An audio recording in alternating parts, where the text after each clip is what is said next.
What if you just experimented with not mowing your yard, or at least changing the way you mow your yard? Not spending all the time and energy, the gas and electric, the equipment, the pesticides, and all the chemicals and fertilizer that go with it. This is our neighbor's yard up in the Great Smoky Mountains. Ecologically, it's not very exciting. This is our yard. It hasn't been mown on a regular basis for 3 or 4 years.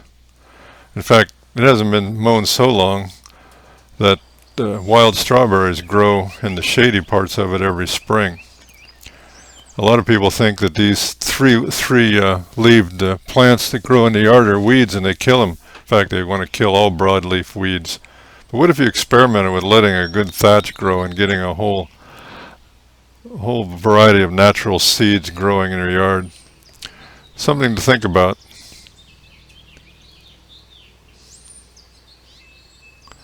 In this brief little mini documentary, I'll just present a few examples and throw out some ideas they might want to consider. It may not be realistic for some people in some areas to just stop mowing their yard for some reasons, but there's other things you can do to make your yard a little bit more wilder and more favorable for attracting wildlife and more wildlife friendly. The first thing you'll notice when you let your yard grow wild is that you'll attract a lot more animals. Here's a large bull elk helping himself to feeding on the grass. And this is an early, relatively early in the year, and we cut it once this year, this particular year that this picture is taken, and then we're going to let it grow all summer. But you can see that there's plenty of tasty morsels of grass for the elk to eat.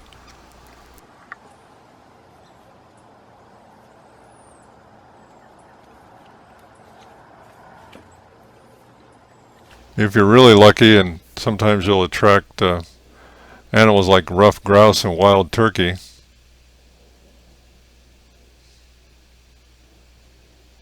And here's a young black bear foraging in the yard. Basically, you don't see wild animals hanging around too long in a big open solid green yard full of pesticides. This is what the yard looks like in late summer. It goes through various stages.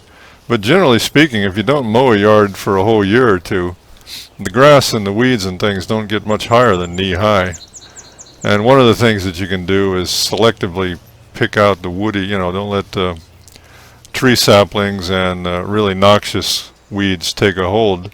You can kind of go through there, and rather than just mowing the whole yard and blanketing the yard with pesticides and fertilizer to kill everything but the monoculture of grass, just kind of let it go wild and then selectively adjust what you like and don't like about it. In this particular case, over a number of years, I bought packets of thousands of seeds on Amazon, like California daisy and some other things. They're pretty cheap, and just kind of thrown them out into the grass, let them grow. With a little bit of luck, you'll end up with something like a meadow. The germination rate is not that great on the seeds, but you buy packages of 10 or 20,000 plus seeds, buy several packages and spread them around and just kind of work them into the soil, and over several years you'll start to get a selection of flowers show up, and it varies throughout the season from spring to midsummer and early fall. There's a feeling that broadleaf weeds or plants in the grass are bad, that you have to have a monoculture of just pure green grass like a carpet. But it's really the creatures, really the wild creatures love a lot of broadleaf plants. This is across the street at our neighbor's house, and he lives on a fairly hilly lot, and he hasn't cut his grass for years, and some of the neighbors stop by and complain, but I like it because it's right across from our house, and it attracts a lot of animals. And here you see a groundhog out having his breakfast and munching on weeds.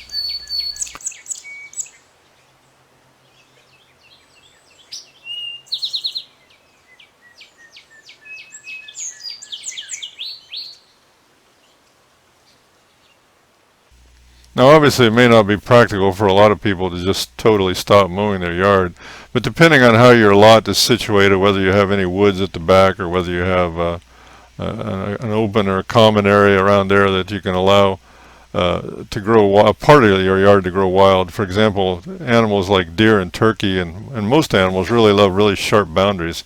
Here's a case where the yard has not been mown, but there's an area, a corner of the lot that's been let grow wild and grown up.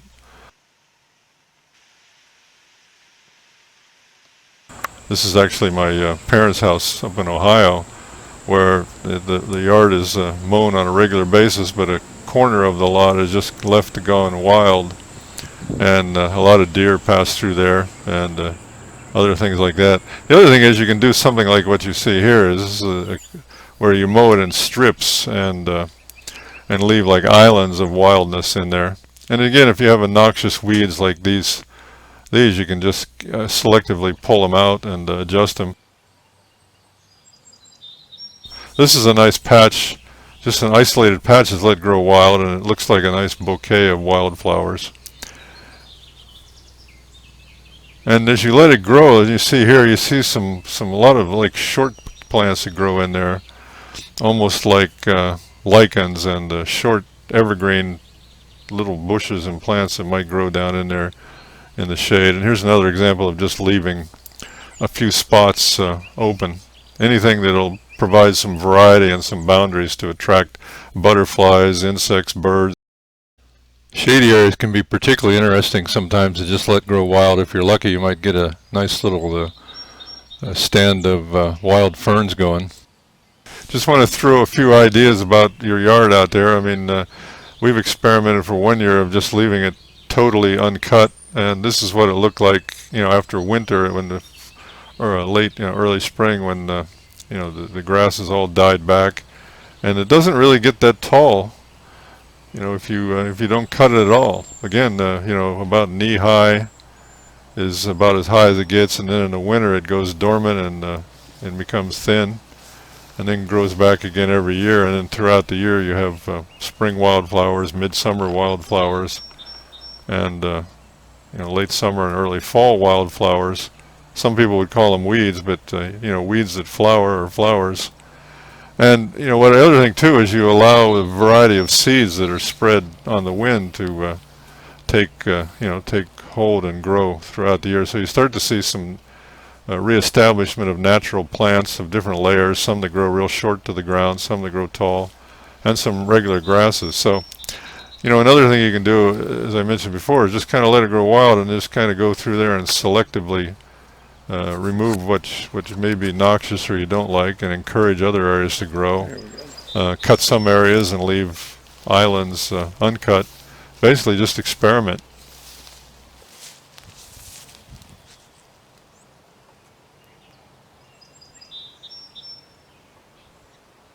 These pictures were taken over a number of years of different times of the year, just to give you an idea. I mean, in most cases, it depends. I mean, sometimes if you have construction nearby or something like that, you can get some really noxious weeds in there that might try to take over, and you want to head those off at the pass. But this is more an example of what happens when you leave things go back to nature. And it doesn't just run rampant. You want to, prune out the woody trees that might start to take hold and things like that. But really, after a couple of years, it becomes pretty self-regulated, and the benefit is things like wild strawberries, and then there's a lot of low-growing natural native plants too. So just kind of experiment and have a little fun with it. The one caveat I have is in both Florida and the mountains of North Carolina, we don't let any vegetation grow next to or immediately near the house. We have about a 3 to 5 foot border of stone in most cases all the way around the foundation. We restrict our pesticide use to putting a boundary down around the foundation of the house to keep pests away and out of the out of the house. That's just common sense. But try not to use any pesticide whatsoever in the broader yard.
Another thing you can do that'll kind of kick it up a notch as far as shelter for wildlife, especially small mammals and some ground nesting birds, is to keep a nice brush pile going at the back of your lot if at all possible. Again, obviously it all depends on what your particular situation is and whether you have rules and how aggressive homeowners association and deed covenants and things like that are, but in most cases there's little things you can do to provide little habitat areas for wildlife.